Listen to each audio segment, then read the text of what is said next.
My son wrote, "I've decided to sell your house to pay for my vacation with my wife. You have 24 hours to pack your things." I just smiled and handed over the keys.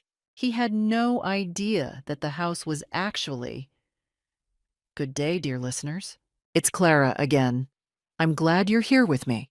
Please like this video and listen to my story till the end and let me know which city you're listening from. That way, I can see how far my story has traveled. There are houses that hold you the way arms cannot. My house on Clover Street was like that. A white two-story colonial with green shutters, a porch that creaked in the same spot near the railing for 30 years, and a kitchen that smelled of coffee and old wood, no matter the season. Frank and I had bought it in 1987, young and foolish and full of plans. We raised Derek there, painted his bedroom ceiling with glow-in-the-dark stars, buried 2 dogs in the backyard under the old oak. And when Frank passed of a heart attack 11 years ago, I stayed, because leaving felt like dying twice. I kept the porch light on. I kept his chair at the kitchen table. I kept going. For most of those years, Derek had been a decent enough son. Not warm. He inherited Frank's jawline, but not his kindness. But present. He called on birthdays. He came for Thanksgiving when it suited him. After he married Tiffany 6 years ago, the visits thinned. She was a woman who calculated everything, including affection. I noticed it but said nothing. You learn, at 68, which battles to pick. The first signal came in February, about a year before everything unraveled. Derek called on a Tuesday. Unusual, since he normally only called on Sundays, and only briefly. His voice had that particular flatness it got when he was managing something, the same tone he used when he told me Frank's funeral arrangements were handled. He asked casually whether I had updated my will recently. I said I hadn't thought about it. He said I should. He recommended his own attorney, a man named Garrett, whose card he offered to mail me. I thanked him and hung up, and sat for a long moment at the kitchen table with my coffee going cold. I told myself it was reasonable. I was 67 at the time. It was a practical question. But the calls continued. Over the following months, Derek began asking other things. Had I considered downsizing? A woman my age, alone in a 4-bedroom house. Wasn't it a lot of upkeep? Tiffany's parents had moved into a senior community in Scottsdale and were, apparently, thriving. Had I looked into anything like that? There was one in Columbus with a lovely common area and organized activities. I had not looked into anything like that. Then came the visit in October. They arrived on a Saturday with a bottle of wine neither of them intended to share generously, and a mood I can only describe as prospecting. Tiffany walked through the downstairs rooms with her eyes doing arithmetic. She touched the fireplace mantel. She stood in the doorway of the dining room and said, "You know, with the right updates, this place would photograph beautifully." I asked her what she meant. She smiled and said, "Oh, just, it has good bones." Derek said nothing.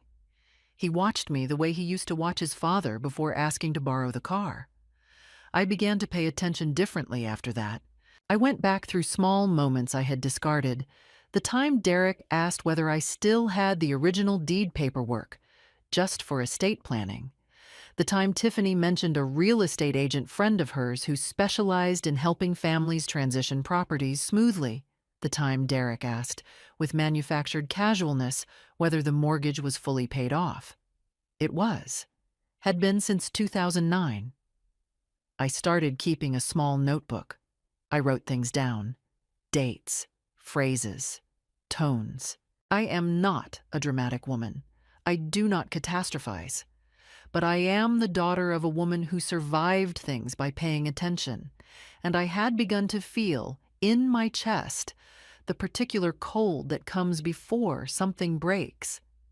And then, on a Thursday morning in March, my phone buzzed with a text from Derek.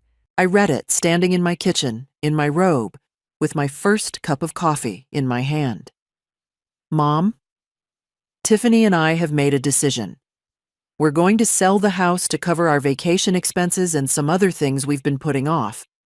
You have 24 hours to gather your things. We've already been in contact with a realtor. I read it 3 times. Then I set down my coffee, very carefully, so it wouldn't spill. And I smiled. Not because it didn't hurt. It did, in the deep, wordless way only your children can hurt you. But because in that moment, standing in Frank's kitchen, in the house we had built together, I realized that Derek had just made the worst mistake of his life. He didn't know what I knew. He didn't know what the house actually was, and I had no intention of telling him yet. I went to find my keys. I drove to Carol's. Carol Whitman had been my closest friend since 1994, when our sons played Little League on the same team, and we spent an entire summer sitting on aluminum bleachers, complaining about the heat. She was a retired paralegal. Not a lawyer, she always clarified, but she knew more about property law than most people who were. I had called her from the car, hands steady on the wheel despite everything, and by the time I pulled into her driveway on Elmwood, she had coffee ready and her reading glasses on the table. I showed her the text. She read it once. Then she read it again. She set the phone down and looked at me over her glasses with an expression I recognized, the one she reserved for things that were both absurd and serious at the same time. "He thinks he can sell your house," she said. It was not a question. "Apparently. Based on what exactly? Does he have power of attorney? Is he on the deed?" "No," I said. "And no." Carol folded her hands on the table. "Then what does he think gives him the right?" That was the question, wasn't it? That was the thing I had turned over in my mind for the entire 15-minute drive. The cold, practical question underneath all the grief. Derek was not stupid. He had a business degree. He knew, in theory, how property ownership worked, which meant either he had been badly advised or he knew something I didn't, or, and this was the possibility that made my coffee taste like metal, someone had helped him believe he had grounds that he didn't. I told Carol everything. The phone calls over the past year, the October visit, Tiffany's eyes measuring my rooms, the questions about the deed, the mortgage, the will. Carol listened without interrupting, which was unusual for her. When I finished, she said, "Maggie, has anyone had access to your mail? Your documents?" I thought about it. The previous summer, Derek had stayed for 4 days while Tiffany visited her sister. He had slept in the guest room. He had been alone in the house on 2 mornings while I was at my garden club. The filing cabinet in the study, I had never locked it. Why would I? It was my house. The cold in my chest spread. "The filing cabinet," I said. Carol nodded slowly. "I think you need to do 2 things today. First, you need to call your attorney, not Garrett, your own attorney, the one Frank used. What's his name? Henderson. Bill Henderson. Call Bill Henderson today. And second," she paused, choosing her words, "I think you need to go home and go through every document in that filing cabinet and figure out what Derek has seen, and more importantly, what he thinks he saw." I drove home. The house felt different when I walked back in, not smaller, but watched, as if the rooms themselves were holding their breath. I went directly to the study. The filing cabinet was a 4-drawer gray steel thing, nothing special, tucked beside Frank's old desk. I opened the top drawer. Everything looked undisturbed. But that means nothing. Photographs look undisturbed. Documents look undisturbed. You would only know something had been examined if something had been moved carelessly, and Derek, whatever his faults, had never been careless. I went through every folder. It took 2 hours, and I found what I was looking for. Or rather, I found what was missing. There was a folder, 3rd drawer, labeled simply House. Misk. Frank had made it. It contained old insurance documents, a survey from 1991, a copy of the original purchase agreement. What it did not contain, what I was almost certain it had once contained, was a handwritten note from Frank's mother, Eleanor Calloway, written in 1989. Eleanor had been a shrewd woman. She had lent us $40,000 toward the down payment, a significant sum in 1989, and had insisted, quietly and without fanfare, on a specific arrangement, not a gift, not a loan in the traditional sense, a legal instrument that Bill Henderson had drawn up and that all three of us had signed, a life estate arrangement with a private trust structure that Frank and I had formalized in 2003. The house was not simply mine in the colloquial sense. It was held in a trust of which I was the sole trustee and sole beneficiary during my lifetime.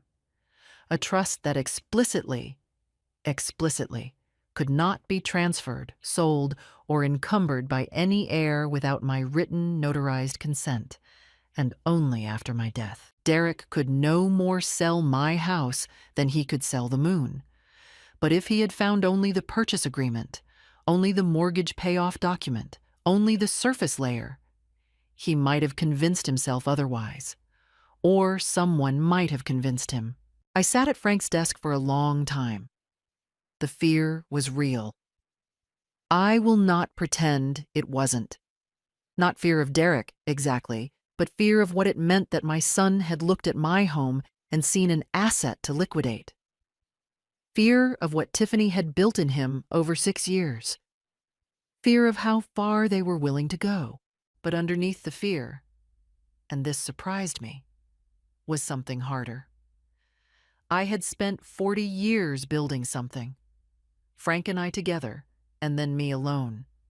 And I was not going to let it be taken by a man who thought 24 hours was a reasonable notice for his mother to vacate her life. I picked up the phone and called Bill Henderson. "Bill," I said when he answered, "I need to see you tomorrow morning. Something has come up with the house. I need to know exactly where we stand legally, and I need to know what my options are." Bill was quiet for a moment. Then he said, "First thing tomorrow, Maggie, 8 o'clock. I hung up. I looked around the study. At Frank's books still on the shelves. At the glow in the dark stars we'd never taken down from Derek's old bedroom ceiling, visible through the open door across the hall. Then I opened my notebook to a fresh page and I began to write. The plan was just an outline at that point, but it was a beginning. Bill Henderson's office was on the second floor of a brick building on Main Street that hadn't changed its facade since 1978. The elevator still had the original brass buttons. I had been coming here since Frank was alive, for wills and deed transfers and the occasional neighborly dispute, and the smell of the place, old paper and lemon polish, had always meant safety to me. Competence. Order. Bill was already at his desk when his assistant showed me in. 71 years old, trim, with reading glasses perpetually halfway down his nose. He had known Frank. He had drafted the trust documents himself. I sat down and told him everything. He did not look alarmed, which itself was steadying. He listened, made 2 notes on a legal pad, and then pulled up the trust documentation on his computer. He had scanned everything years ago, meticulous man, and walked me through it, point by point. The structure was exactly as I remembered. The house at 412 Clover Street was held in the Margaret and Francis Calloway Revocable Living Trust, established in 2003, amended in 2011, following Frank's death to make me the sole trustee. As trustee, I had complete control. No co-trustee. No beneficiary rights during my lifetime. Derek was named as the successor beneficiary, meaning he would inherit upon my death. But that right conveyed absolutely nothing to him while I was alive. He could not sell, could not encumber, could not even legally list the property. Any action he takes to sell this property, Bill said quietly, without your written and notarized consent, would constitute attempted fraud, potentially wire fraud, if he's communicated with a realtor in writing. He mentioned a realtor in the text, I said. Bill looked at me over his glasses. Do you still have that text? I screenshot it. He nodded slowly. Maggie, I want you to do something for me. I want you to do nothing outwardly for the next few days. Don't respond to Derek. Don't confirm or deny anything. Let me make some quiet inquiries. He paused. Do you know the name of the realtor he's supposedly been in contact with? I didn't, but I knew how to find out. I left Bill's office at 9:15 and sat in my car for a moment on Main Street, watching the morning go about its business. A woman walked a dog. The hardware store opened its door. Everything ordinary. Everything indifferent to the fact that my son had tried to sell my house. I drove home and did something I was not proud of, but which I would do again. I called Derek's number and let it go to voicemail, then immediately sent a text saying only, "Got your message. I'm thinking. Can you give me the realtor's contact info so I can understand the timeline?" It was a small deception. I was not thinking in the way he would have understood it, but I needed the name. He texted back within 4 minutes, which told me how eager he was. Her name is Stacy Vollmer, Vollmer Realty. She already has the address and is ready to move quickly. Just let us know when you're out. I saved the screenshot. I forwarded it to Bill. Then I called Carol. He's already in contact with a realtor, I told her. He gave me her name. Carol was quiet for a moment. That's not just an impulsive text anymore, Maggie. That's coordinated. She was right. The text on Thursday morning hadn't been a burst of cruelty or a thoughtless power move. It had been a deployment. They had already spoken to Stacy Vollmer. They had already discussed timelines. The 24 hours wasn't a threat. It was a schedule. That afternoon, I did something I had been putting off. I went through the rest of the filing cabinet with fresh eyes, not looking for what was missing now, but looking for anything that might tell me when Derek had been in it. And in the back of the 4th drawer, tucked behind a folder of old tax returns, I found something that made my hands go still. A photocopy. It was a photocopy of the original purchase agreement from 1987. The surface document, the one that listed Frank and me as buyers, that showed the purchase price and the mortgage terms. It did not include the trust amendment. It did not include Eleanor's arrangement. It showed only the simplest version of the transaction. 2 people bought a house. Someone had made this copy and left it behind. Carelessly, or perhaps deliberately. A record of what they had looked at. The paper had a faint crease pattern consistent with being folded into thirds, the way you would fold something to fit in a jacket pocket. Derek had made this copy during those 4 days last summer. He had stood in Frank's study, at Frank's desk, and photographed or copied this document and taken it with him. And he had built his entire plan on it. On the assumption that the purchase agreement was the whole story. He had never found the trust documents. He didn't know they existed. I sat very still. Then I put the photocopy in a separate envelope, labeled it with the date I found it, and put it in my purse. That evening, Carol came over for dinner. We sat at the kitchen table, the same table where I had read Derek's text that Thursday morning, and I laid out everything. Bill's confirmation of the trust, the text exchange with Derek, Stacy Vollmer's name, the photocopy. Carol looked at the photocopy for a long time. "He went through your papers," she said. "Yes." "And he built a case on an incomplete document." "Yes." She looked up at me. "Maggie, do you understand what you have here?" I did. I had documentation of his intent. I had evidence of coordinated action with a third party. I had proof that he had accessed my private documents without permission, and I had a legal structure so solid that not a single thing he planned could succeed, not one, without my signature. He had handed me everything I needed. The question now was not whether I could protect the house. The question was what I wanted to do with what I knew. I thought about it that night, lying in my bedroom, looking at the ceiling. By morning, I knew the answer. The first thing I did was call Bill Henderson and tell him to proceed.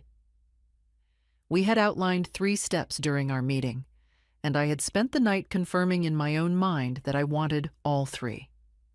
The first was a formal cease and desist letter to Derek, sent by Bill's office, informing him that the property at 412 Clover Street was held in trust, that he had no legal standing to initiate or coordinate any sale, and that any further contact with real estate agents, potential buyers, or financial institutions regarding this property would constitute actionable fraud.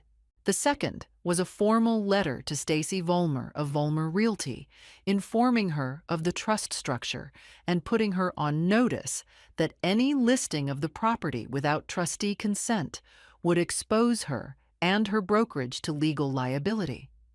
The third, and this one I had added the night before, was a formal inquiry to the county recorder's office requesting confirmation that no unauthorized documents had been filed against the property.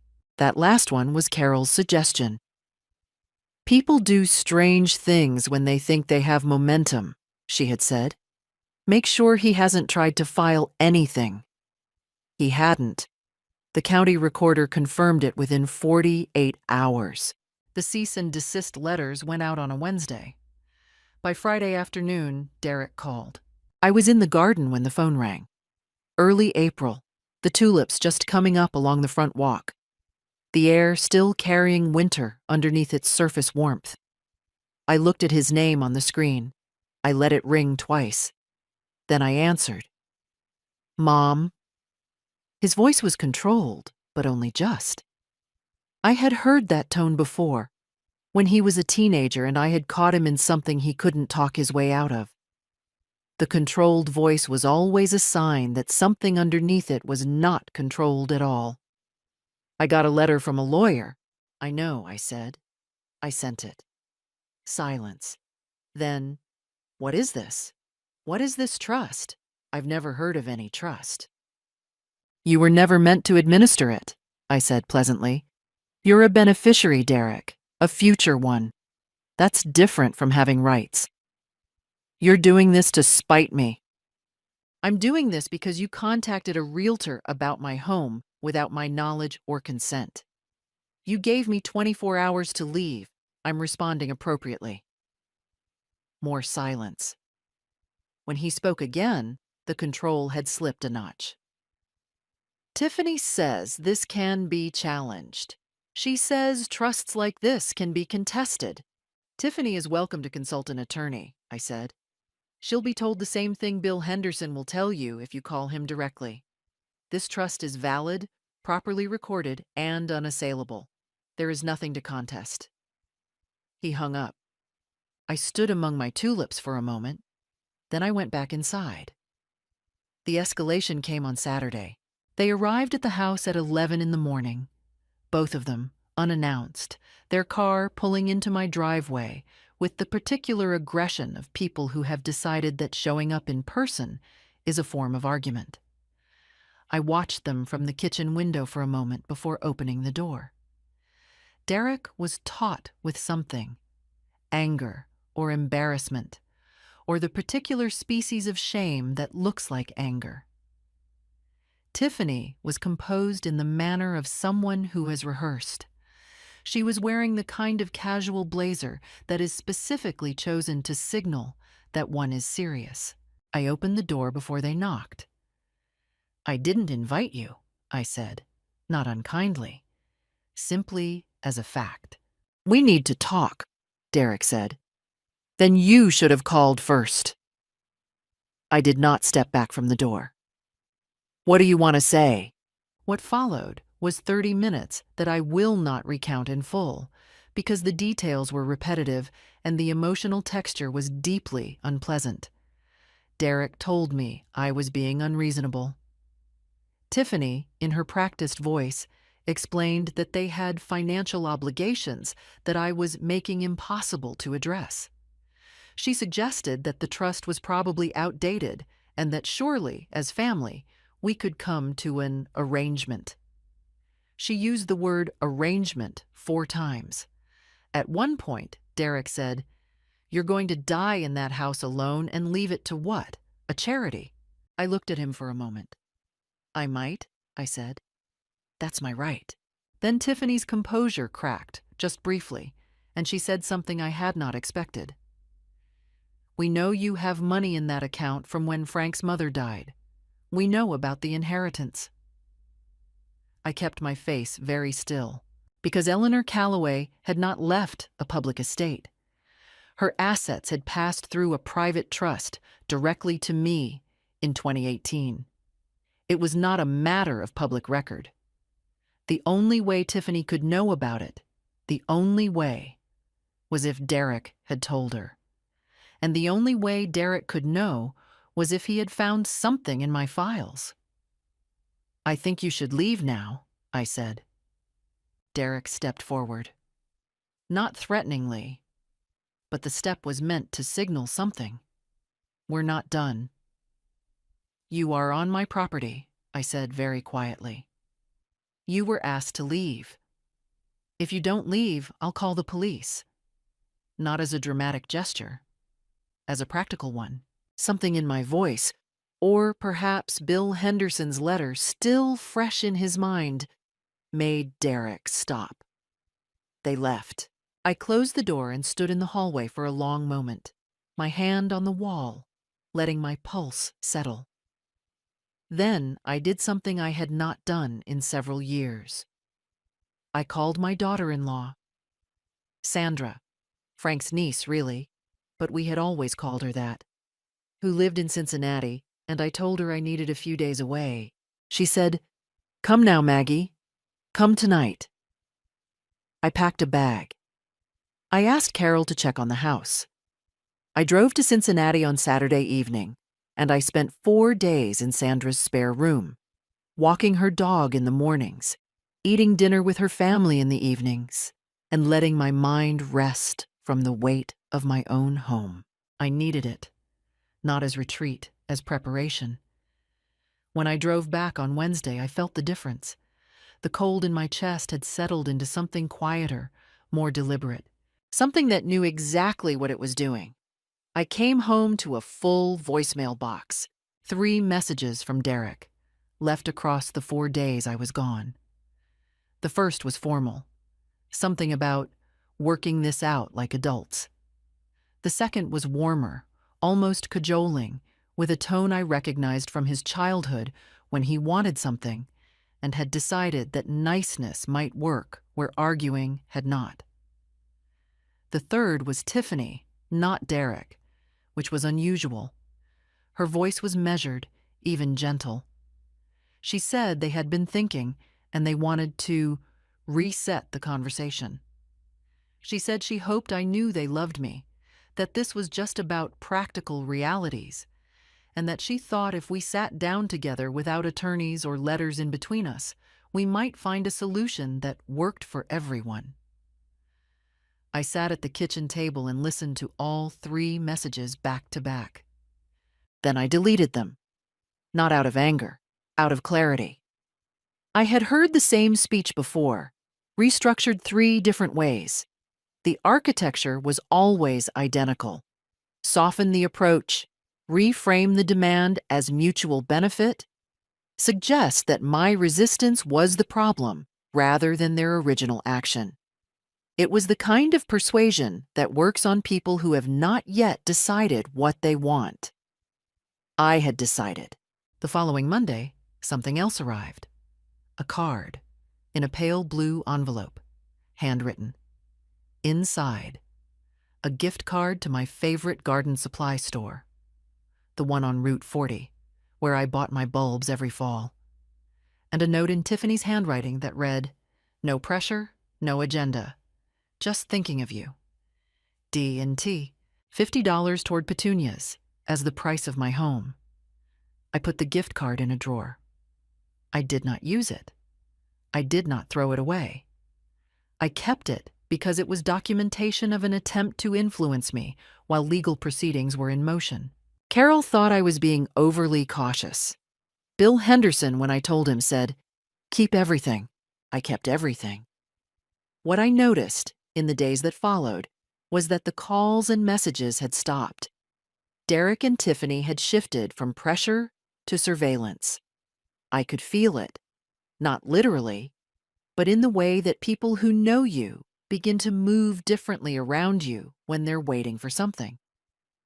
Derek's social media, which I still checked occasionally and against my better judgment, showed him and Tiffany at a restaurant, then at a weekend trip, performing normalcy with the particular effort of people who are managing an audience. Tiffany posted a picture of a beautifully arranged kitchen counter, neutral tones, clean lines, with a caption about creating the life you want. The life she wanted appeared to involve my house. I found my support, as it often happens, not in one dramatic gesture, but in the accumulation of ordinary people who gave me ordinary things at the right time. Sandra called every other day from Cincinnati. She had 3 grown children of her own and no illusions about family dynamics.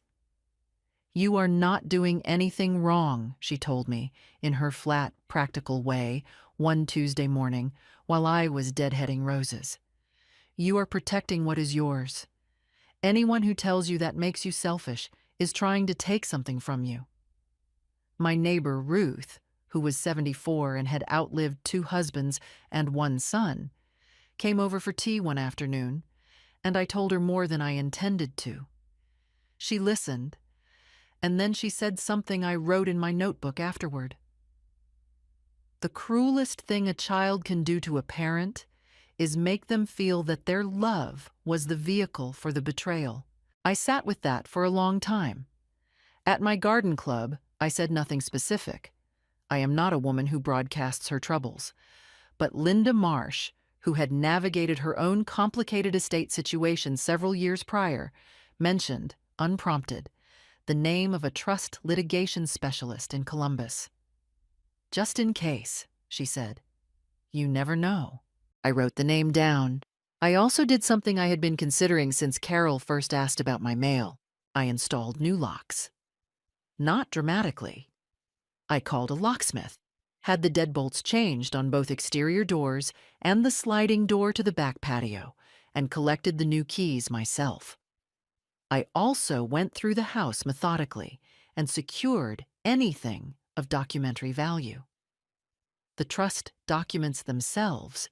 Bill had the originals, the folder of financial records, the small fireproof box in the bedroom closet that held my passport and Frank's death certificate, and the deed to my cemetery plot. I was not being paranoid. I was being thorough. And in the evenings, I sat on my porch in the April dusk and watched the light change over the old oak in the backyard, and I thought about Frank. And I thought about what he would have made of all this. He would have been heartbroken, I think. He had loved Derek in that uncomplicated, wholehearted way that some fathers manage. But he also had a hard streak of justice in him. He would not have been surprised by Tiffany. He had met women like her before, and he had always known them for what they were within minutes. "Some people walk into a room and count what's in it," he told me once. "Others walk in and see who's in it. You can tell a lot about a person by which they do first." I thought about Tiffany standing in my dining room doorway, her eyes moving over the walls. I thought about what was coming, and I was ready. They came on a Sunday, 2 weeks after the gift card, and this time Derek had called ahead, which should have been reassuring, but wasn't. He called on Saturday evening, his voice carefully modulated, and said they wanted to take me to brunch. His treat. "Somewhere nice," he said. The new place on Jefferson, the one that had opened last fall. He had made a reservation. He asked if 11 o'clock worked. I said it did. I also called Carol that night and told her.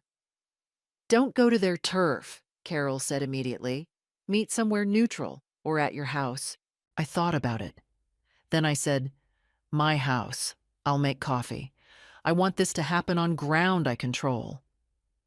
I called Derek back and told him that brunch out wasn't convenient, but they were welcome to come for coffee at 10.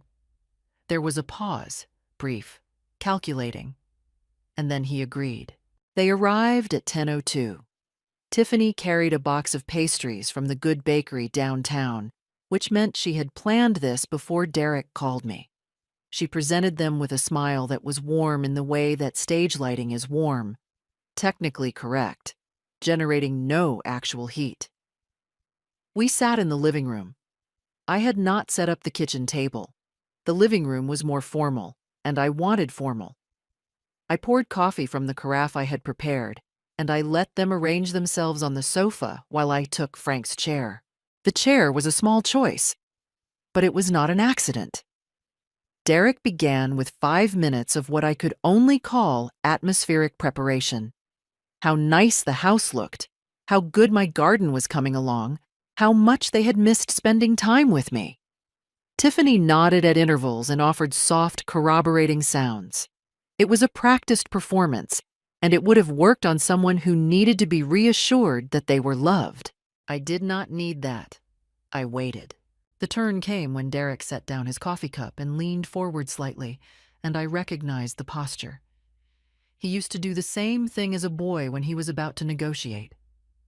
Mom, he said, we want to apologize for how this started. The text was, it was too abrupt. We know that, and we're sorry. Thank you, I said. He looked slightly wrong-footed by the brevity of my response. He had expected more. Relief, softening, the opening he needed. He pressed on. But the underlying situation is real, he said. We're stretched financially. Tiffany and I have obligations, the mortgage on the condo, her mother's medical costs, some business debts I haven't talked about. We're not asking you to be homeless, Mom. We would never ask that. He paused. There are options. We've looked into senior living communities. Derek, I said. I'm going to stop you there. He stopped. I know what this conversation is, I said, and I appreciate that you've delivered it more carefully than a text message. But the answer to the underlying question is no. The house is not available to you. Not now. Not as a sale. Not as any arrangement that requires me to leave it. Tiffany shifted. Her voice came in smoothly, rehearsed. Maggie, we're not asking you to see it as a loss. We're asking you to see it as an evolution. You've spent so much of your life maintaining this place alone. Wouldn't it be freeing to... Freeing, I repeated. She caught something in the word and hesitated. Tiffany, I said, very calmly. You mentioned when you were last here that you knew about the inheritance from Eleanor Calloway's estate. I'd like to know how you know that. The room went quiet. Tiffany's eyes moved to Derek. It was a fast look, almost involuntary, and in a court of law it would have meant nothing. But in a living room, between people who know each other, it meant everything. Derek said, I think you mentioned it at some point. Years ago. I didn't, I said. I've never discussed Eleanor's estate with you. It wasn't relevant to you. It passed privately. Mom, that's not... I also want to know, I continued, keeping my voice even, what else you may have found when you were in my study last summer. The silence was of a different quality now. Tiffany's posture had changed, the practiced openness tightening into something angular and alert. Derek's jaw had shifted in the way that meant he was recalculating. You went through my files, I said. It was not a question. I was looking for the insurance documents, Derek said. For the car. You asked me to... The car insurance is in the glove compartment, I said. It has been in the glove compartment for 30 years. He had no answer to that. Tiffany leaned forward. The warm, lighting smile was gone entirely now. Maggie, I want to be honest with you. And then she said something that removed any remaining ambiguity about the nature of this visit. You are 78, 68, 68 years old. You are living alone. You are one fall, one diagnosis, one crisis away from needing full-time care. We are trying to help you plan for that reality before it becomes an emergency. If you refuse to be reasonable, we will have no choice but to look into whether a competency evaluation might be appropriate. The room was very still. I sat with it for a moment. A competency evaluation. The implication being that a woman who refused to hand over her home was, by definition, not fully in possession of her faculties. I felt something cold move through me. And yes, I will be honest, I felt afraid. Not of the evaluation itself, which had no basis and would go nowhere, but of the willingness to say it.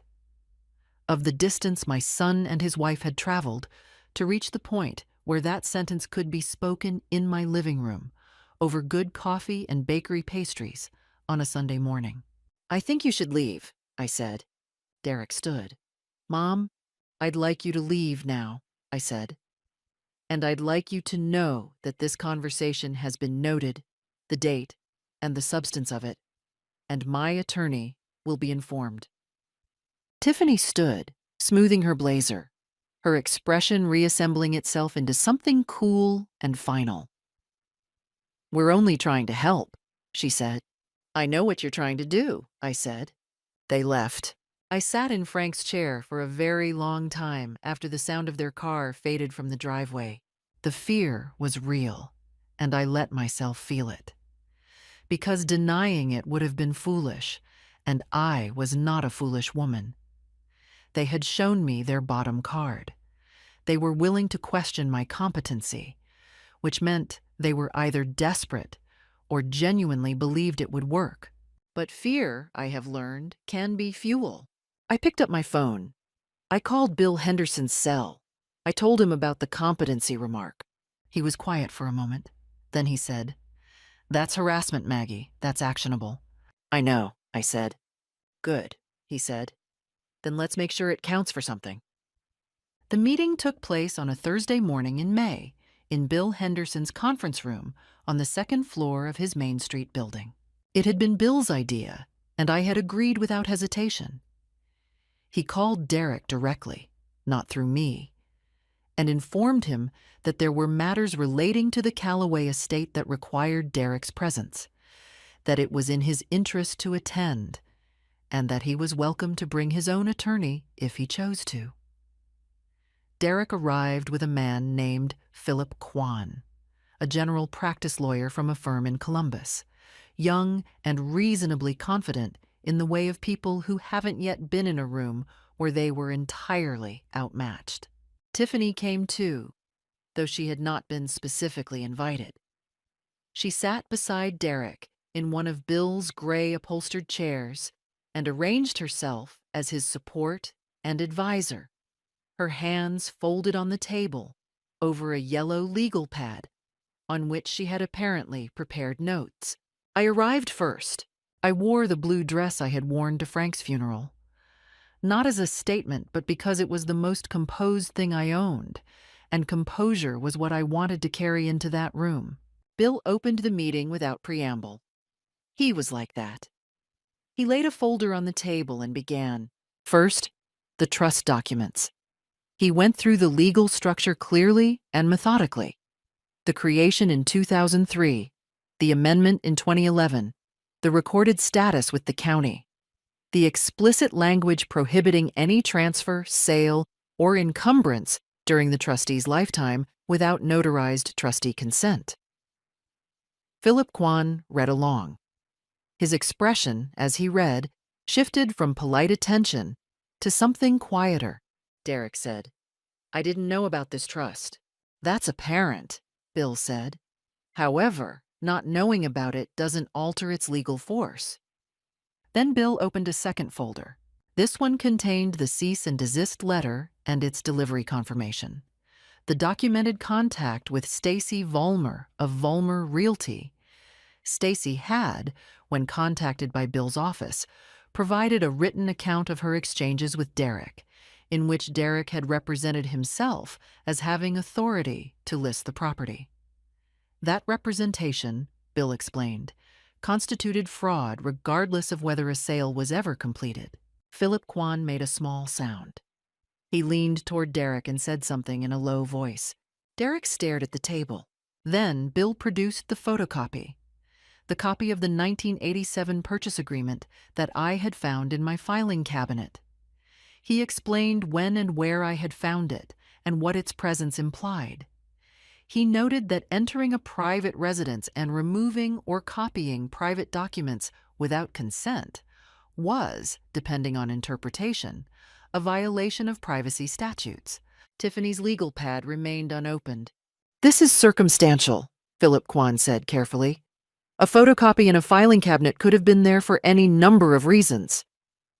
It could, Bill agreed pleasantly, which is why I obtained a statement from Ms. Vollmer regarding the representations Derek made about his legal authority, which is decidedly not circumstantial.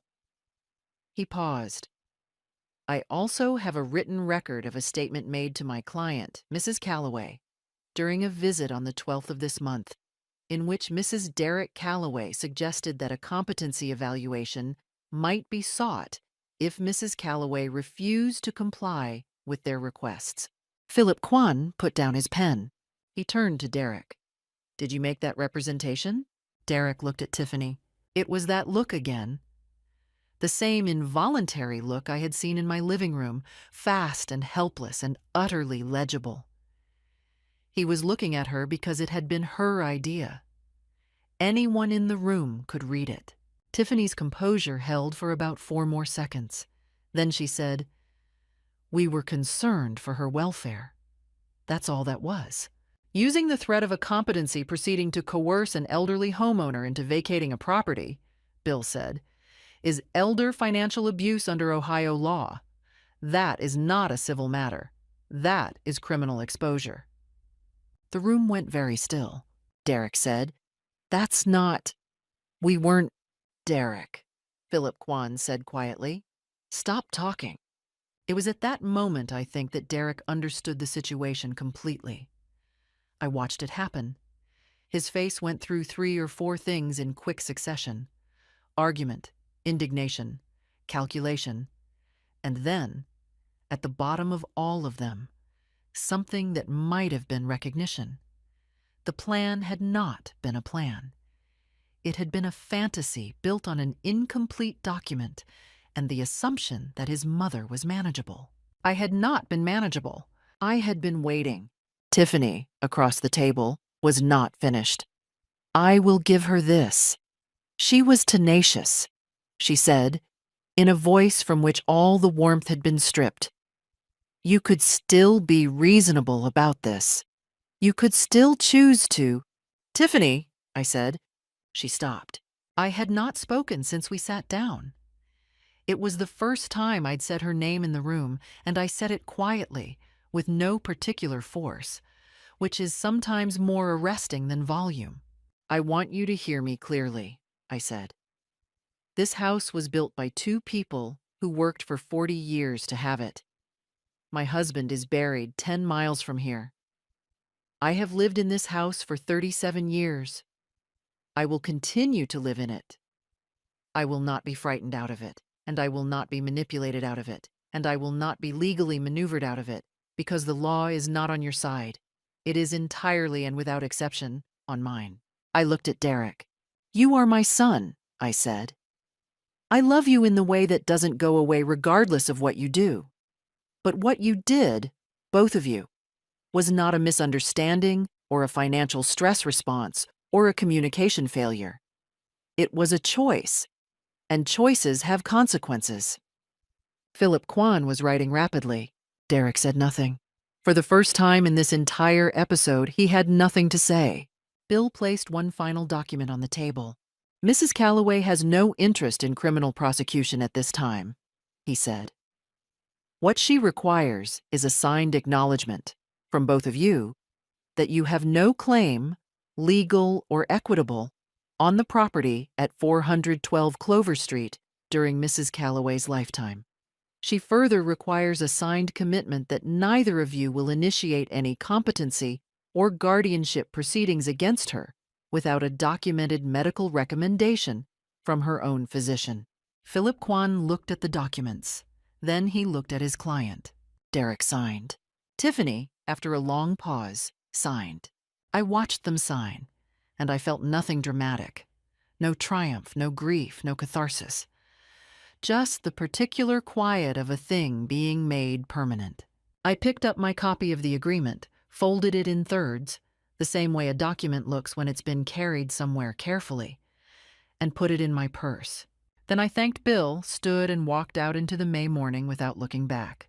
The day after the meeting, I planted dahlias along the back fence.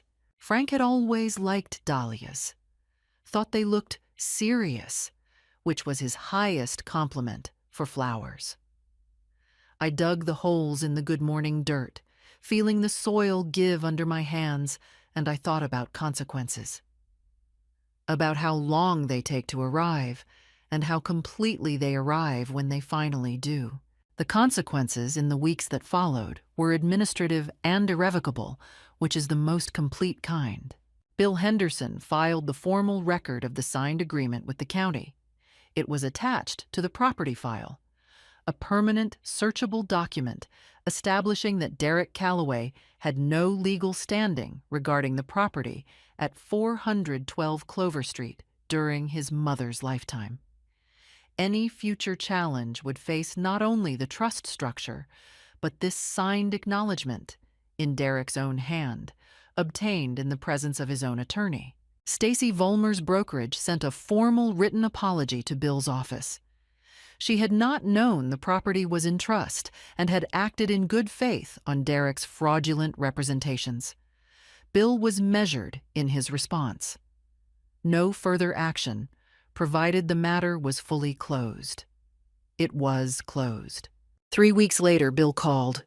"Maggie," he said, "Derek may be facing some scrutiny regarding his business debts. It appears he represented a property to a private lender as incoming inheritance, timeline, flexible." I was quiet for a moment. "He borrowed against my house." "Apparently so. I wanted you to know in case you were contacted. Any communication should come through me." I thanked him and hung up. I sat on the porch that evening and thought about that for a long time. Derek had not just sent an angry text one Thursday morning. He had told a lender a lie he may have half believed himself, had built a financial structure on a foundation that had never existed, because the alternative was that he had known it was a lie from the beginning, which was a different and darker thing entirely. I did not feel victorious. I felt tired and sad and clear. The sadness was for the boy who had slept under glow-in-the-dark stars, who had cried at his father's funeral with his whole body the way children do even when they're grown. That boy had been real. This man was also real. Both of them were my son. But I had not created the situation. I had only refused to lose because of it. Carol came for dinner that Friday, and we sat on the porch with wine as the neighborhood settled into evening, the street going quiet in the particular way it does in late spring when the light holds longer than you expect. "So it's done?" she asked. "The legal part is done," I said. "The rest will take longer. It always does." She nodded, looking out at the yard. "And the house?" I looked at the old oak at the back, the fresh-turned soil along the fence, where the dahlias were just beginning to settle in.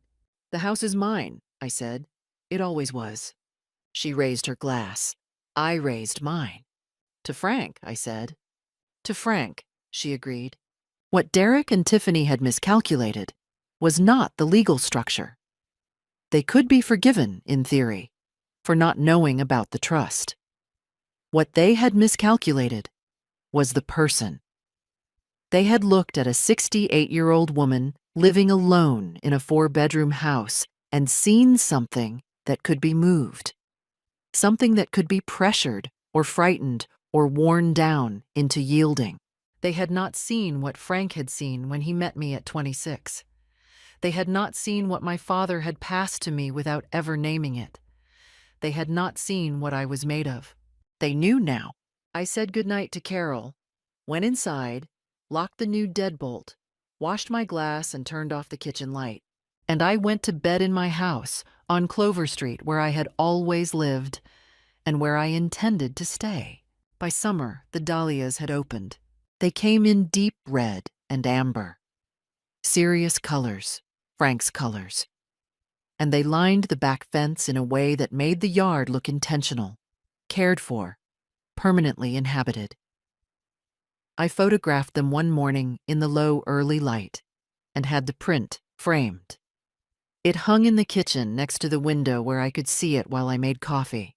My life in the months after had a quality I can only describe as spaciousness. I joined a twice-weekly watercolor class at the community center, something I had deferred for years. I was terrible for the first month, adequate for the second, and by fall, I had painted the oak in my backyard and given it to Sandra in Cincinnati, who hung it in her hallway. I also joined the local Historical Preservation Society.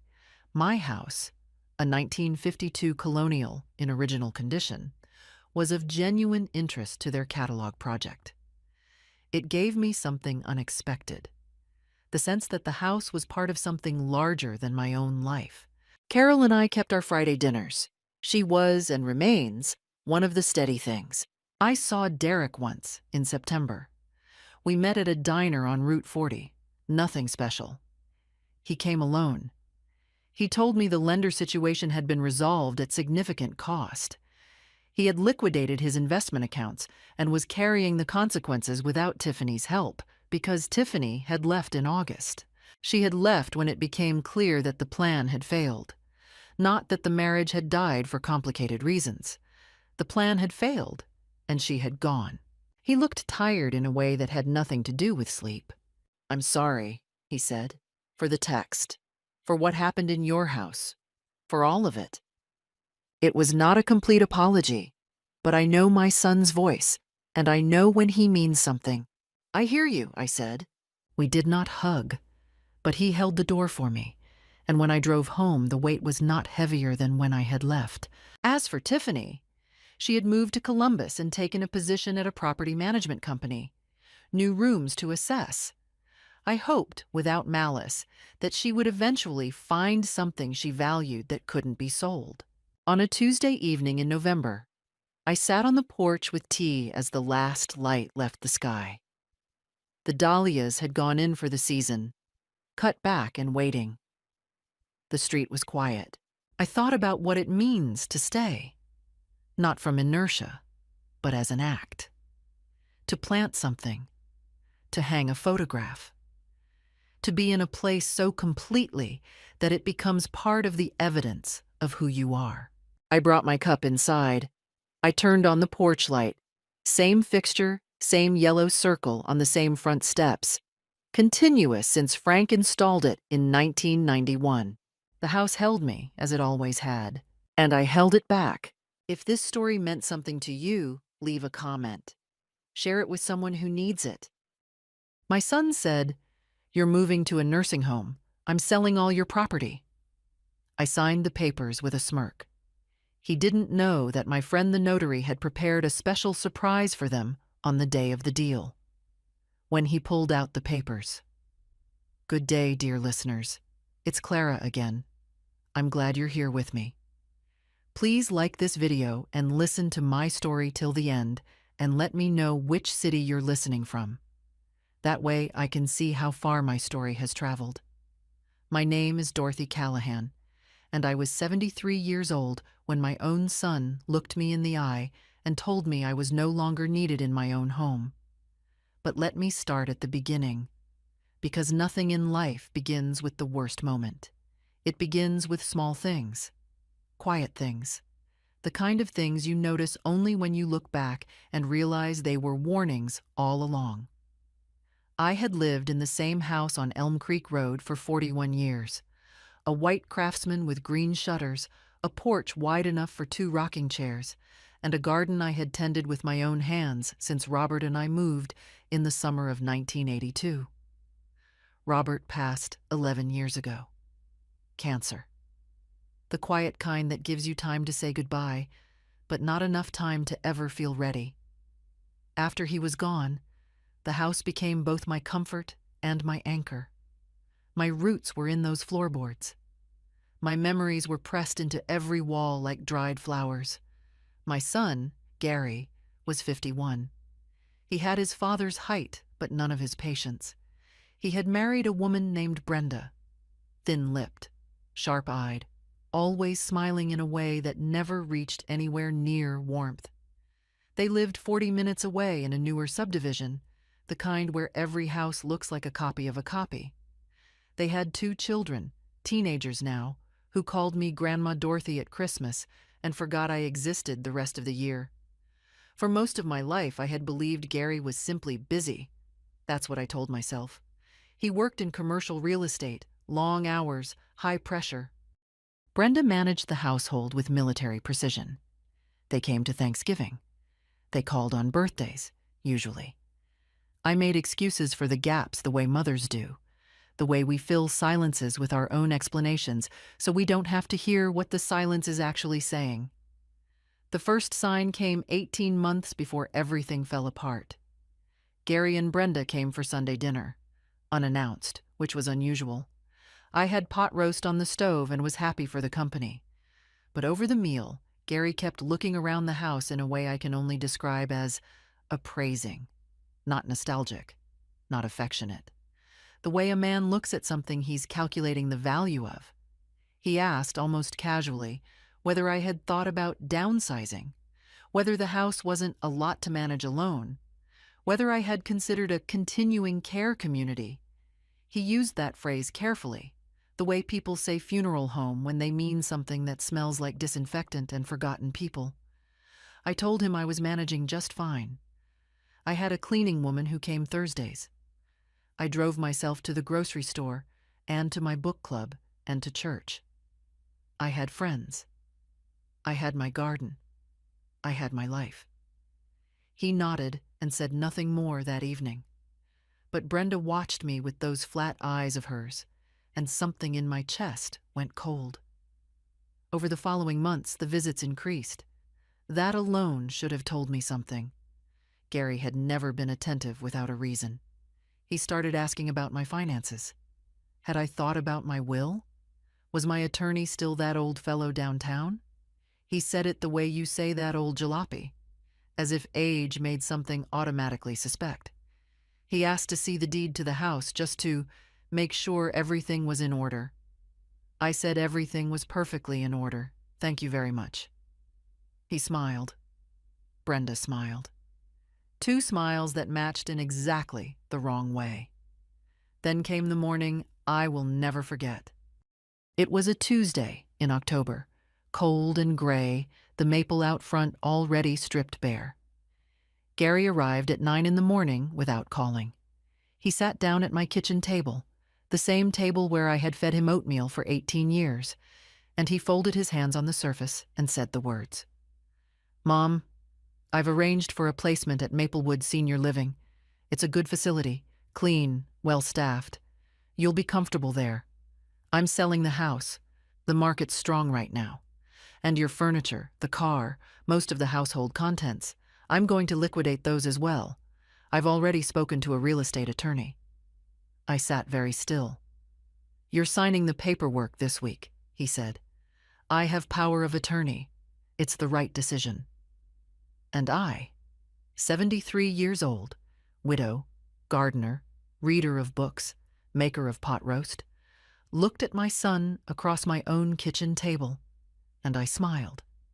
Not because I agreed, not because I was frightened into compliance.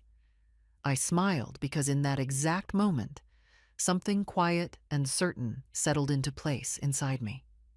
A clarity I hadn't felt in years. He did not know what I knew. He did not know what I had already done. And he absolutely did not know what my old friend Harold Weiss, notary, retired estate attorney, and one of the sharpest minds in the county, had prepared and waiting in a locked drawer in his office. But he would find out. After Gary left that Tuesday morning, I sat at the kitchen table for a long time without moving. The pot on the stove was cold.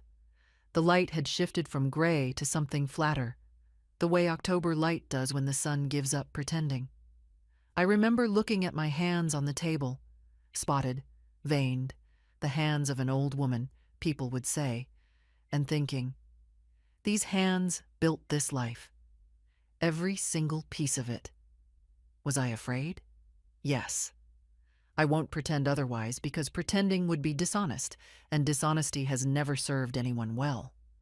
I was afraid in the specific hollow way you feel afraid when something you thought was safe turns out not to have been safe at all.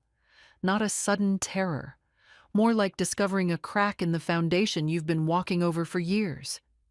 I was afraid of the nursing home, not of the concept of care, not of aging. I was not naive about what was coming for my body eventually. But Maplewood, I knew of it. A woman from my church, Edna Bryce, had been placed there by her daughter 2 years ago. I had visited Edna 3 times. The facility was clean, yes, in the way that institutions are clean. Surfaces wiped, smells masked, everything beige. Edna sat in a chair by the window and watched the parking lot. She died 8 months after admission. The doctor called it cardiac decline. I called it a broken spirit. I was afraid of losing the house. Robert and I had paid it off completely by 1998. There was no mortgage, no lien, no debt of any kind. The property, as of the previous spring, had been appraised at $640,000. The furniture, antiques, many of them, Robert's grandmother's sideboard, a secretary desk I had inherited from my own mother, was worth considerable money to the right buyer. The car was a 3-year-old Buick, paid in full. Gary had called it liquidating assets. What he meant was erasing my life and pocketing the proceeds. And the power of attorney, that was the thing that frightened me most of all. I stood up from the table and went to the roll-top desk in the study. In the second drawer, behind a folder of old utility bills, was the document Gary had presented to me 14 months earlier. He had framed it as routine elder planning. Just a precaution, Mom, in case something happens and you can't make decisions. His attorney had drawn it up. I had been tired that day, coming off a bad cold, and I had not read it as carefully as I should have. That failure was mine, and I owned it completely. But here was the thing Gary did not know. 3 weeks after signing that document, I had taken it to Harold Weiss. Harold had been Robert's closest friend from their Navy days. He was 78 now, semi-retired, but still sharp as a tack and still licensed as a notary and estate consultant in the state. I had brought him the power of attorney over coffee at his kitchen table, and Harold had read it with the kind of silence that precedes a diagnosis. When he finished, he set it down and said, "Dorothy, this document is very broad, and the circumstances under which it was obtained may matter a great deal. Don't do anything yet, but don't lose this copy." That had been 13 months ago. I had done nothing yet. I had watched. I had waited. I had given Gary the benefit of the doubt, or perhaps I had given myself the mercy of not having to act. But Tuesday morning had ended that mercy. I picked up the phone and called Harold. He answered on the second ring. I told him what Gary had said. There was a pause on his end. Not surprise, I thought, but the pause of a man organizing his thoughts precisely. "Come to my office tomorrow morning," he said, "and bring everything. Every document, every bank statement you have access to, every piece of paper Gary has ever given you to sign. We're going to sort through all of it." I spent the rest of Tuesday and all of Tuesday night going through my files. I had always been organized, Robert used to tease me about my filing system, color-coded tabs and everything dated in the margin. Now I was grateful for it. I pulled the power of attorney, the deed to the house, my will, a document I had drafted myself with a different attorney 12 years ago before Gary had involved himself, my bank statements, my investment account summaries, and a small leather notebook in which I had been, for the past several months, recording dates and exact words of every concerning conversation with Gary. I had not known why I was keeping that notebook. Habit, perhaps, or instinct. Now I understood it had been preparation. By midnight, I had a full folder, organized and tabbed. I made a cup of chamomile tea and sat with it at the kitchen table, and I looked around the room.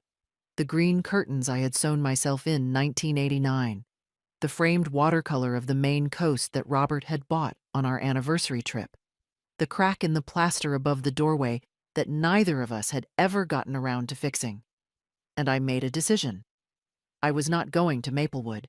I was not signing anything. And Gary was not selling one single stick of furniture from this house. What I needed was a plan. Not an emotional one, not a reactive one. A quiet, careful, legally airtight plan that would dismantle Gary's intentions before he even understood what was happening. The first piece of that plan was Harold. The second piece was my own documentation. The third piece, and this one came to me slowly, over the tea, in the quiet of the house, was something I had been sitting on for a very long time without realizing its power. My house was not as Gary imagined it to be, and my will was not what he expected it to say. And the power of attorney, the one he believed gave him full authority over my affairs, had a flaw in it, a significant one. Harold had seen it 13 months ago and said nothing until it was needed. It was needed now. I finished my tea, rinsed the cup, and went to bed. I did not sleep immediately, but when sleep came, it was deep and dreamless. The sleep of someone who has finally stopped waiting and started moving. Harold's office was on the second floor of a brick building on Pemberton Street, above a dry cleaner that had been there since 1974. I had been to that office perhaps a dozen times over the years, for Robert's estate after he passed, for the original drafting of my will, for small things here and there. It smelled of old paper and coffee and something faintly like pipe tobacco, though Harold had quit smoking years ago. Some smells are loyal even after the source is gone. I arrived at 9 in the morning with my folder and a tin of the shortbread cookies Harold liked. He was already at his desk when his assistant let me in, reading glasses pushed up on his forehead, a legal pad in front of him. He looked at the folder I set on his desk, then at me, and he nodded once. The way men of his generation nod when they understand the weight of a thing without needing it explained. We spent 3 hours going through everything. The power of attorney was the first document Harold examined with real deliberation. He had seen it before, of course, but now he spread it flat and went through it clause by clause.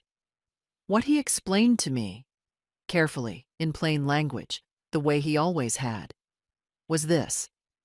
The document Gary had presented was a durable power of attorney, meant to activate if I became incapacitated. It was not a general power of attorney effective immediately. It granted Gary authority over financial decisions only in the event that a licensed physician certified my inability to manage my own affairs. No such certification existed. No physician had evaluated me. I was, by every legal standard, a fully competent adult. He's been behaving as though this document gives him current authority, Harold said, tapping the page. It does not. And if he has represented it that way to a real estate attorney, that attorney is either poorly informed or being deliberately misled. Or complicit, I said. Harold looked at me over his glasses. Let's not assume more than we can prove. Yet. The second thing Harold addressed was my existing will. I had drafted it in 2013, leaving the house and the bulk of my estate to Gary, with smaller bequests to my church, my niece Patricia in Portland, and the local public library. It was a generous document. It was also, Harold noted, entirely within my power to revoke and replace. "Before we do anything else," he said, "I want you to understand your position clearly. You are legally competent. You own this property outright. You have no legal obligation to sign any document Gary presents to you. He cannot force a sale. He cannot place you anywhere without a court-ordered guardianship, which requires a formal competency evaluation, an attorney ad litem, and a judge's approval. That process takes time, months typically, and it is not a foregone conclusion." I felt something loosen in my chest. Not relief exactly, more like the restoration of solid ground underfoot. "What do I need to do?" I asked. Harold listed it plainly. 1. Revoke the existing power of attorney immediately and formally, with documentation. 2. Draft a new will with updated terms. 3. Place the house in a revocable living trust, in my name, managed by me, with a successor trustee of my choosing who was emphatically not Gary. 4. Send a formal written notice to Gary, via certified mail, return receipt requested, advising him that I had legal counsel and that any further attempts to execute documents on my behalf without proper authority would be considered fraudulent. It was that fourth step that would tell us everything, because Gary's reaction to the letter would show us exactly what we were dealing with. Harold's assistant prepared the revocation of power of attorney that same afternoon. I signed it in front of Harold as notary, and he filed a copy with the county recorder's office. It was official. The document Gary had relied on was now a nullity. I drove home feeling something I can only describe as armed, but the next morning I had proof of something I had suspected, but not confirmed. I received a call from my bank, First Heritage Savings, where I had held accounts for 30 years. A customer service representative named Alicia informed me, with some hesitation, that someone had called the previous week inquiring about my account balances, claiming to be managing my affairs. The inquiry had been flagged because the caller had not known my security passphrase. Alicia wanted to confirm I was aware of the inquiry and to suggest I update my security settings. I sat down. "Did they give a name?" I asked. A pause. "The name given was Gary Callahan. He identified himself as your son and power of attorney." There it was. He had used a document that granted him no current authority to attempt to access my financial information. He had misrepresented his legal standing to my bank. Whether this crossed into fraud was a question for attorneys, but it was unambiguously a deliberate misuse of a legal instrument. I thanked Alicia, updated every security credential on my accounts, and called Harold immediately. "Save that information," Harold said, without missing a beat. "Get the bank's documentation of that inquiry in writing. That is exactly the kind of evidence we needed." I requested the written record from First Heritage Savings that same day. They mailed it within 48 hours. And that evening, Gary called me. His voice was lighter than usual, artificially casual, the way it gets when he's working toward something. "Just checking in, Mom. Have you given any more thought to what we discussed?" "I'm thinking about it," I said pleasantly. "Good," he said. "I've scheduled the meeting with the real estate attorney for the 14th, 2 weeks out. That should give you plenty of time." I said that sounded fine. I did not tell him about Harold. I did not tell him about the revocation. I did not tell him about First Heritage Savings and the letter that was already sitting in Harold's file. The 14th. He had given me 2 weeks, as if he were doing me a courtesy, as if he were in charge of the schedule. How little he understood about what was already in motion. The 2 weeks before the 14th were the busiest of my life since Robert's funeral, but they were busy in a quiet, purposeful way, the way serious work always is when you know exactly what you're building toward. Harold and I met 3 more times in that period. By the end of the first week, the Revocable Living Trust had been drafted, reviewed, and executed. The house on Elm Creek Road was no longer titled solely in my name. It was now held in the Dorothy Callahan Living Trust, with me as trustee and my niece Patricia as successor trustee upon my death or incapacity.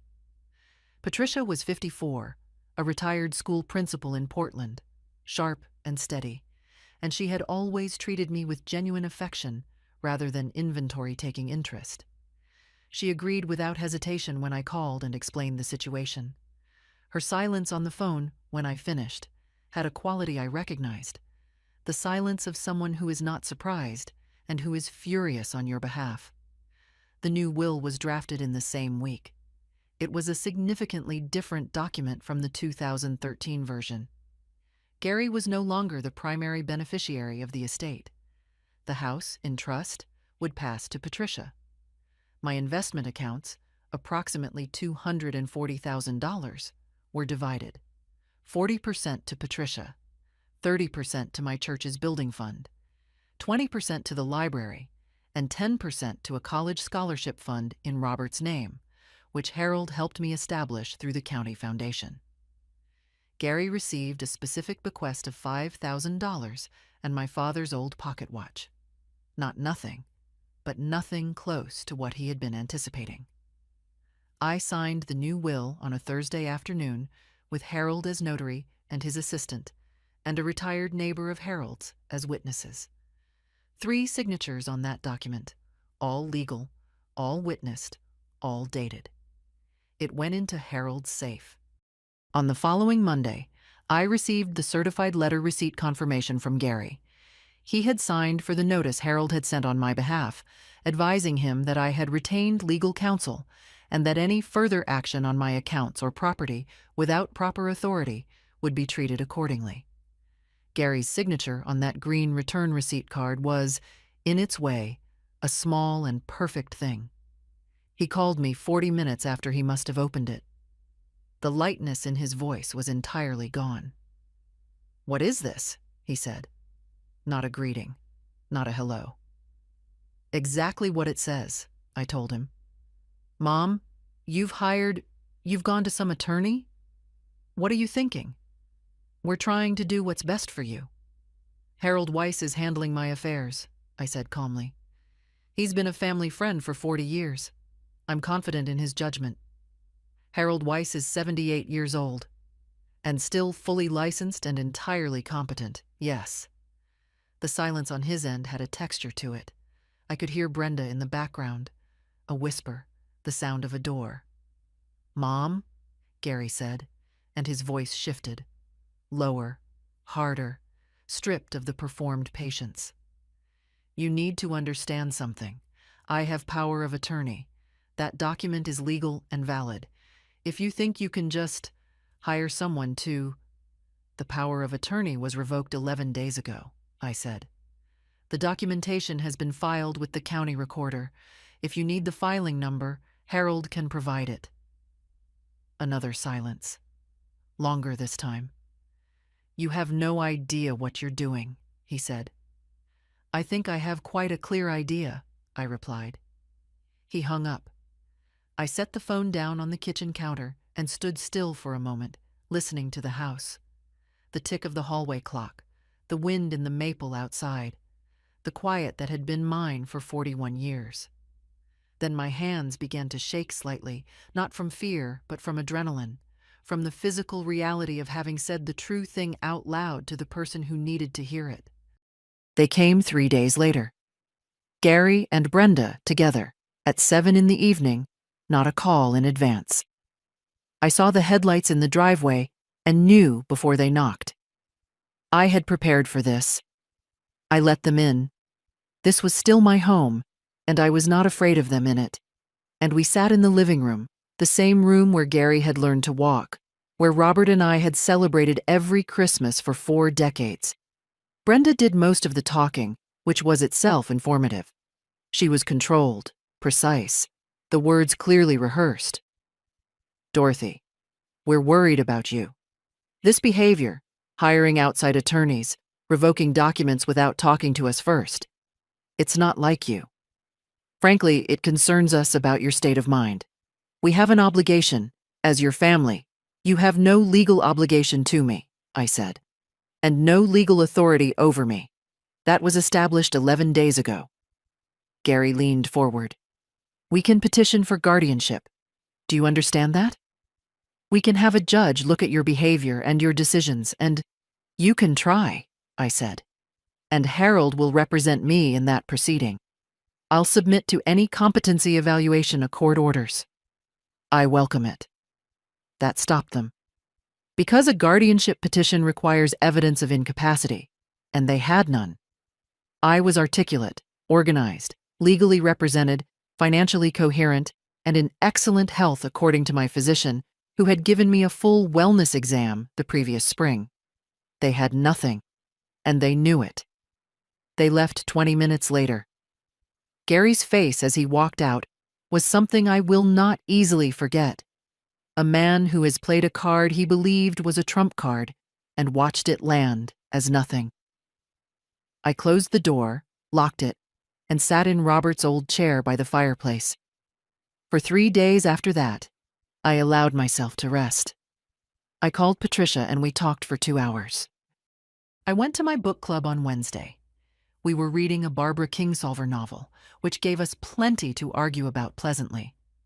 I had dinner on Thursday with my neighbor Constance and her husband, and we sat on their porch until 9 o'clock in the evening and watched the last of the autumn light fade from the sky. I slept without difficulty. I tended the garden in the mornings, even though there wasn't much left to tend at that time of year. Just the cleanup, the cutting back, the preparation for winter, which felt in its way exactly appropriate. I had things to prepare for, and I was ready.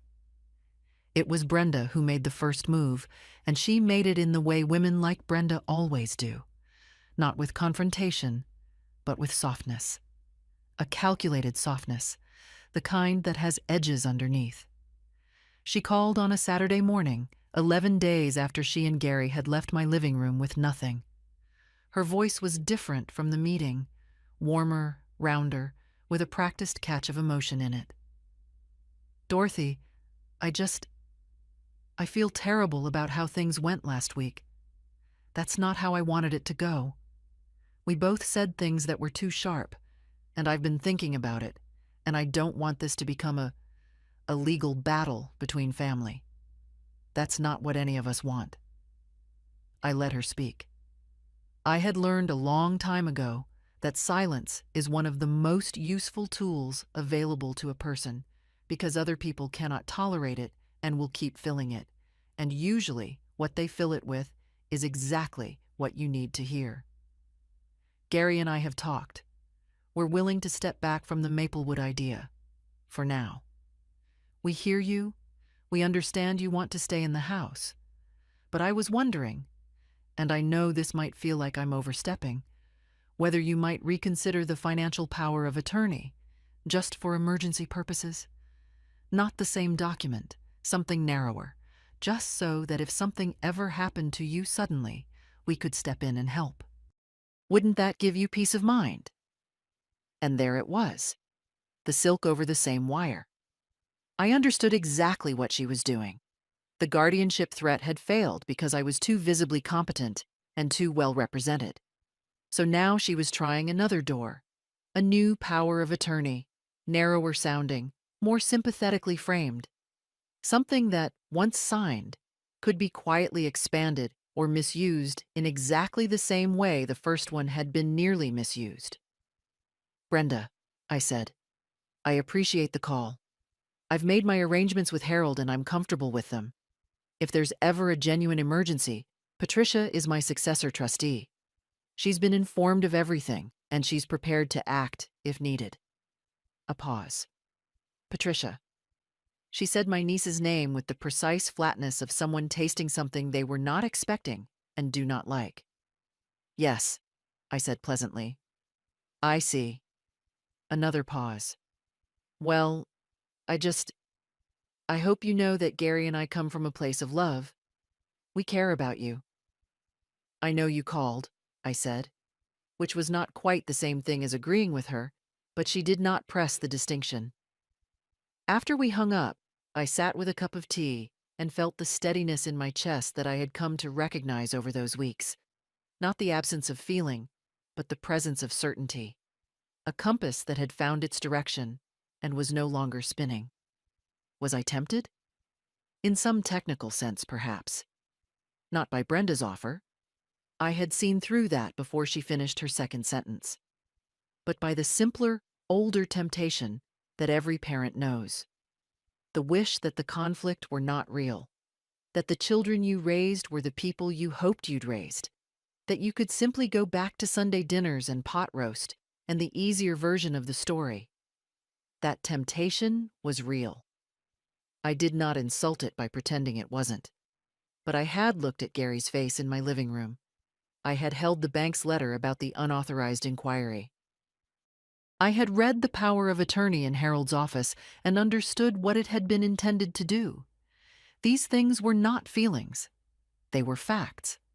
And I had never, in 73 years, found that the world improved when you chose comfort over facts. So I set the temptation down, the way you set down something you've picked up and then recognized you have no use for, and I moved on. In the weeks that followed, Gary and Brenda went quiet. Not absent.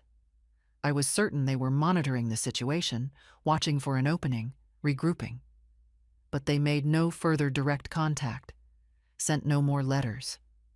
It was the quiet of people waiting to see what you'll do next.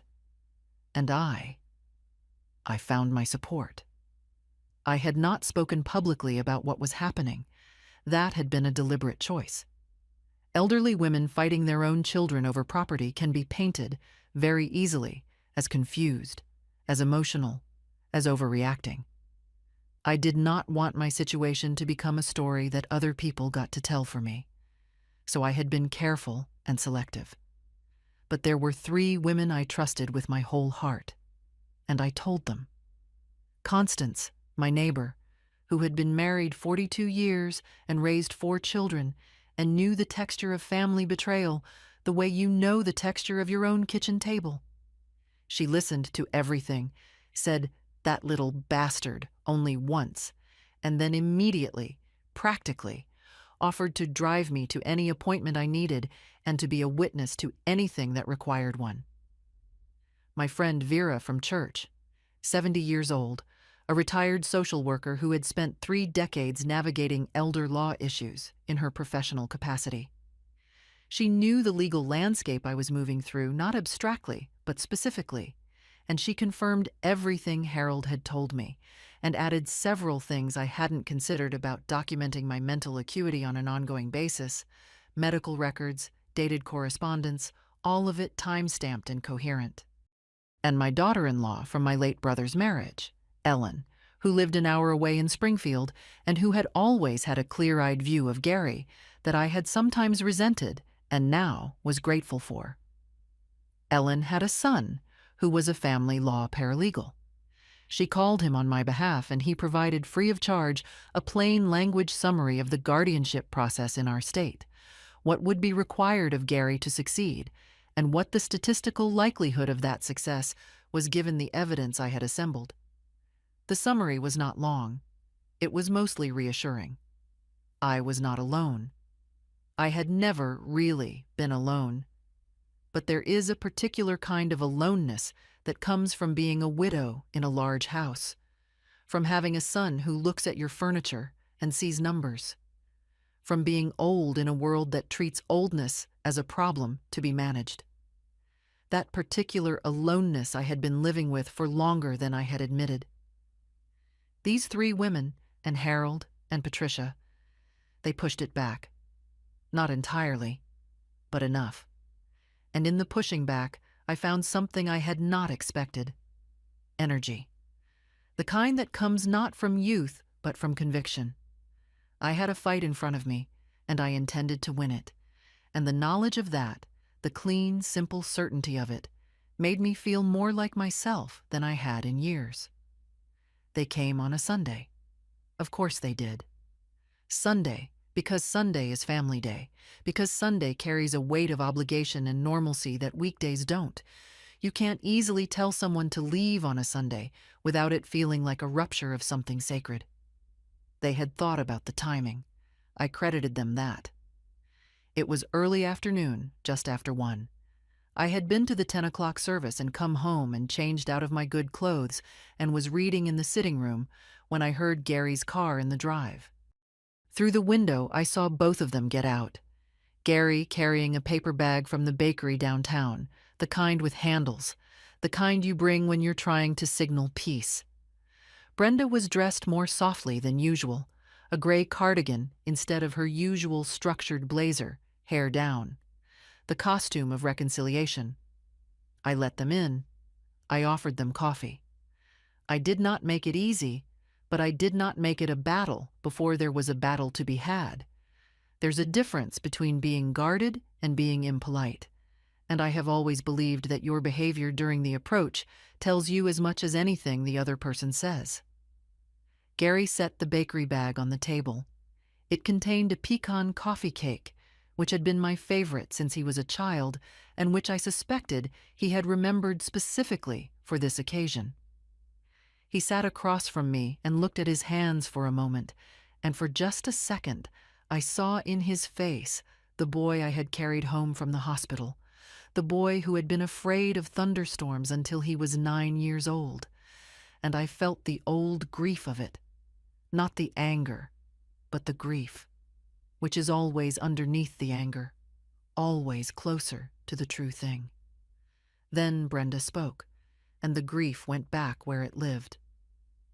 Dorothy, we've been doing a lot of thinking, about everything, about how we handled it, and I want to be honest, we didn't handle it well. The way Gary approached you in October was wrong. We were too direct, too businesslike about something that should have been a conversation between family. I nodded and said nothing. The thing is, she continued, leaning forward with her hands clasped in a way that looked sincere, we are worried about you, not about the house, not about the money, about you. You're 73. You're living alone in this big house, and we love you, and the idea of something happening to you and us not being there. Nothing is happening to me, I said. We know that. We know you're healthy and capable, and we've never said otherwise. But life is unpredictable, Dorothy. You know that better than anyone. After Robert. She paused. She had used Robert's name deliberately. I noticed it the way you notice a hand reaching for something. After Robert, she said again, more gently. Gary felt. He feels responsible for you. He's your son. He worries. And I think the legal situation has gotten out of hand in a way that none of us wanted. And we're asking you as family, to step back from the attorney involvement. Just have a conversation with us, just the three of us, about what you actually want for your future, without outside voices in it. Outside voices, I repeated. Harold Weiss, she said, and there was just the smallest edge returning beneath the softness, is not your family. He doesn't know what's best for you the way we do. He's an old man with his own interests and his own. Harold is my attorney and my friend, I said, and his professional advice has been entirely in my interest, which is more than I can currently say for yours. A silence. Gary looked up from his hands. Mom, I'm asking you, as your son, to drop this. Drop the trust. Drop the new will. Drop all of it. Come back to the table with us and let's handle this like family. If you keep going down this road, it gets ugly. For all of us. Is that what you want? Was that a threat? It was the shape of a threat, wearing the language of appeal. But yes, underneath the grief boy voice and the Sunday afternoon and the pecan coffee cake, it was a threat. Come back, or it gets ugly. Gary, I said, I have very little interest in ugly.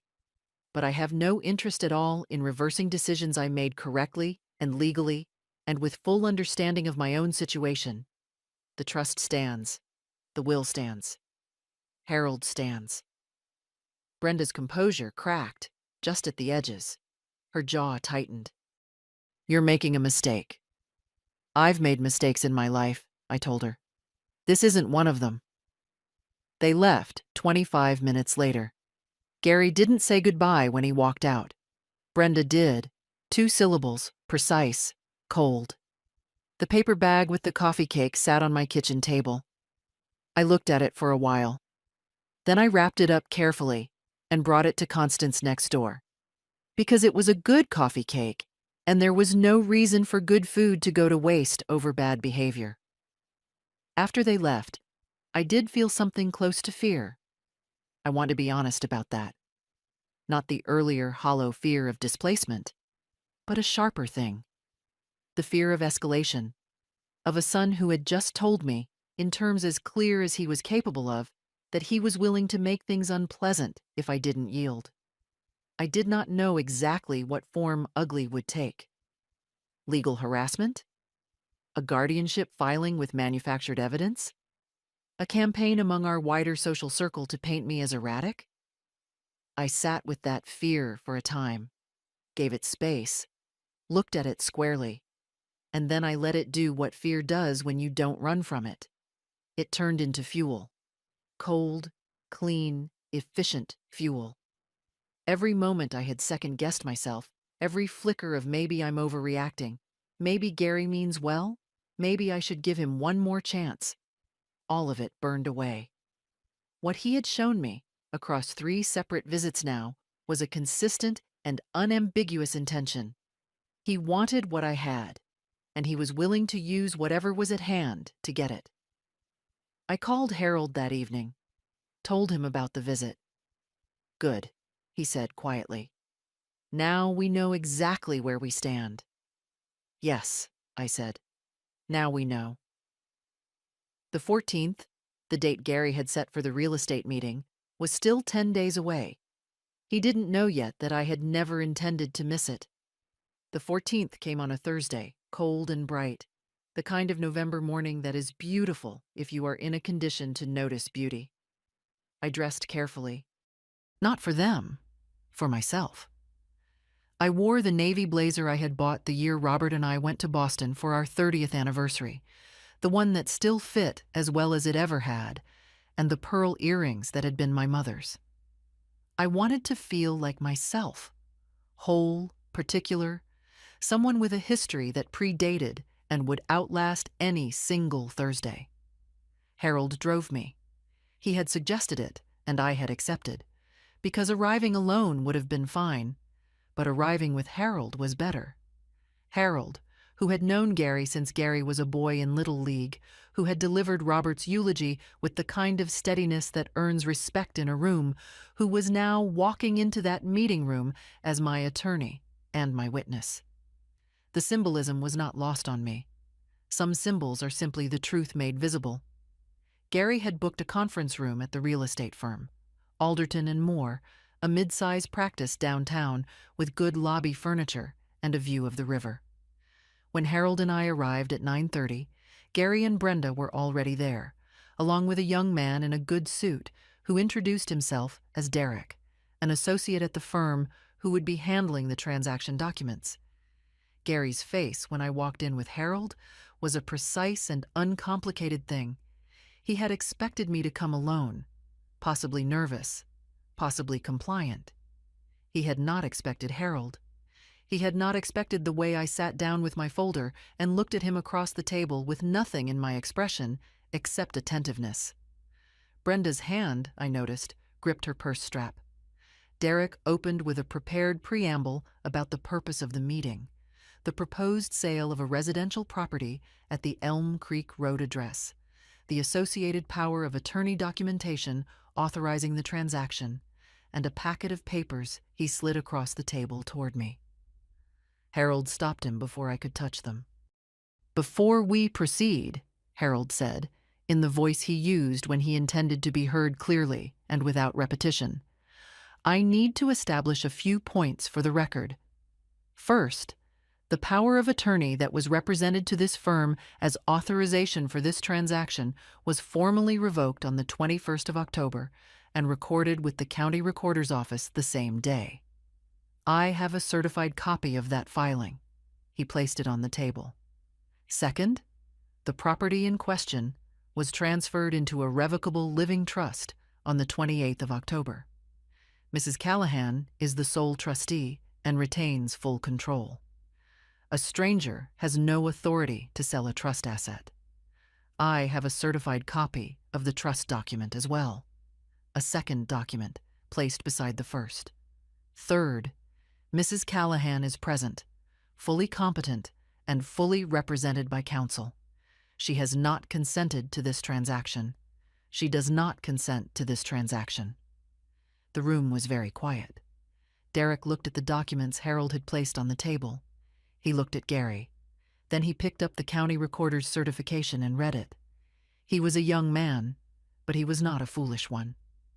I watched his expression move through stages: confusion, understanding, and then something that looked very much like the specific displeasure of a professional who has been placed in an uncomfortable position by someone who was not his client. "Mr. Callahan," Derek said carefully, "when you engaged this firm, you represented that you held a current and valid power of attorney for this transaction." "I do," Gary said, but his voice had lost something. "That revocation, she was confused. She was manipulated by—" "The revocation is dated, notarized, and recorded," Harold said. "Mrs. Callahan is sitting at this table in full possession of her faculties. Would you like her to demonstrate that for you?" "This is—" Gary stood up. "This is a setup. She's been manipulated. She doesn't understand what she's—" "Gary." My voice was quiet, but it stopped him. He looked at me across the table. His mother, 73 years old, wearing her mother's earrings, with a folder of documents and an attorney, and 41 years of a life he had been trying to liquidate. And I held his gaze without difficulty. "I understand everything," I said. "I understood when you sat at my kitchen table in October and told me you were selling my home. I understood when you called First Heritage Savings and misrepresented your authority to access my accounts. I understood when you came to my house on 3 separate occasions to pressure me into compliance. I have documentation of all of it. Harold has copies. My bank has copies. The county recorder's office has copies." "Dorothy," Brenda began. "I also want you to know," I continued, turning to her, "that my new will has been executed and witnessed. Its terms are final. Harold is the executor. Patricia is my successor trustee. These decisions are not subject to revision based on Sunday afternoon visits with coffee cake." Brenda's face did something I had not expected. It crumpled, just briefly, before she reassembled it. Not grief, I thought. Calculation. She was recalculating. Derek had set the transaction documents quietly face down on the table. He would not be filing them. That was clear from the way he held himself, the posture of a professional distancing himself from a problem he had not created and did not intend to share. Gary put both hands flat on the table. For a moment, I genuinely did not know what he would do. I had seen my son angry before, but not like this. Not with this quality of helplessness in it. The rage of a man who has built an entire structure on a foundation that has just been revealed as non-existent. "You're choosing that man," he said, "over your own family, over me." "I'm choosing myself," I said. "I should have been more practiced at it a good deal earlier." Harold gathered his documents. I gathered mine. We stood. Derek extended his hand to Harold and said he would be in touch, meaning, I understood, that Alderton and Moore would be extracting themselves from this situation promptly and entirely. He did not extend his hand to Gary. We walked out into the bright November morning, Harold and I stood for a moment on the sidewalk and looked up at the sky. That cold, particular blue that only exists in November. And I breathed. "Well," Harold said beside me. "Well," I agreed. What happened after the 14th unfolded over weeks, and I want to tell it plainly. Alderton and Moore sent Gary a formal letter 5 days after the meeting, declining to continue representing him. They had discovered he had misrepresented his authority, and they wanted no part of what followed. Harold sent Gary's attorney a letter outlining the documented misuse of the power of attorney, the First Heritage Savings Inquiry specifically, noting that misrepresenting authority to a financial institution could constitute fraud under state statute. It said, in perfectly measured legal language, we see what you did, we have the documentation, and what happens next depends on you. Gary did not file for guardianship. A court proceeding would have required him to explain, under oath, the bank inquiry, the misrepresentation to Alderton and Moore, the 3 pressure visits, all of it. Harold's letter made clear we were prepared to present everything. The calculation no longer balanced in his favor. 2 months after the meeting, I received a brief letter from Gary's attorney acknowledging the revoked power of attorney, the trust, and that his client was stepping back from involvement in Mrs. Callahan's estate planning. A lawyer's way of saying, we're done. I read it at my kitchen table on a January morning, snow falling outside, coffee warm in my hands. What I felt was not triumph. It was quieter, more like the feeling after a long illness breaks, when your body remembers what it feels like to simply be well. The trust would hold. The will would hold. Patricia knew everything. There were no loose ends. What I had won was not simply a house. I had won the right to make my own decisions, a right frequently taken from old women by people who call it care. I had walked into that October morning without knowing I would have to fight. I walked out of the Alderton and Moore conference room knowing exactly who I was. 73 years old, clear-eyed, the owner of my own life. Gary never called. I sent him a Christmas card, brief, dignified, because some habits of civility are worth keeping even when affection is gone. But grieving a person who never quite existed is not grief. It is the final, necessary act of seeing clearly. Spring came to Elm Creek Road as it always did. The crocuses appeared in March, reliably purple, indifferent to everything that had happened in the house behind them. My life after the fight looked the same from the outside. Same house, same garden, same book club and church. The difference was internal, a settledness I hadn't realized I'd been missing. The house was not a place I was defending anymore. It was simply home again. I began volunteering twice a week at the county senior services office, sitting with clients to help them understand their legal documents.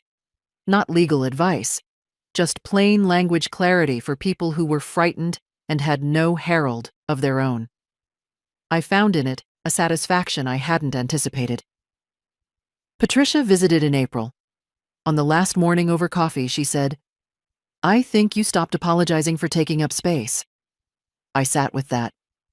"Maybe," I said. "Maybe that's exactly it." Gary's commercial real estate practice didn't weather the year well. Clients left, a major deal collapsed, and by fall, he was working from a smaller office. Whether this connected to the money he'd expected from my house, I couldn't say with certainty. But I had done the arithmetic in October, and the timing had never seemed coincidental. Ellen told me carefully that Gary and Brenda's marriage was strained. The guardianship plan had been primarily Brenda's architecture. When it failed, Gary had apparently seen, for the first time, what he had been willing to do. Whether that became true accountability, I didn't know. But something in him had shifted. Emma, their daughter, came for a Saturday in April. We made cookies, our old tradition, and talked about college. When she left, I thought, this one is going to be all right. In August, I sat on the porch with iced tea as the light went gold across the yard, and I thought about the woman who had sat across from Gary in October, already smiling, already knowing, already with Harold's work waiting in a locked drawer. She had known that old does not mean over. She had known that the person most responsible for protecting her was herself. I finished my tea, listened to the crickets, and went inside to make dinner. There's a thing I know now that I wish I had known at 40, at 50, at 60. Being loved and being respected are not the same thing, and people who love you can still fail to respect you, your choices, your competence, your right to determine the shape of your own life. I don't tell this story for sympathy. I tell it because I know there are women and men sitting right now at kitchen tables holding documents they haven't read carefully enough, wondering if the creeping discomfort they feel about their children, their families, their arrangements is justified or merely the fearfulness of old age. Let me tell you what I learned. Your instincts are data. Discomfort is information.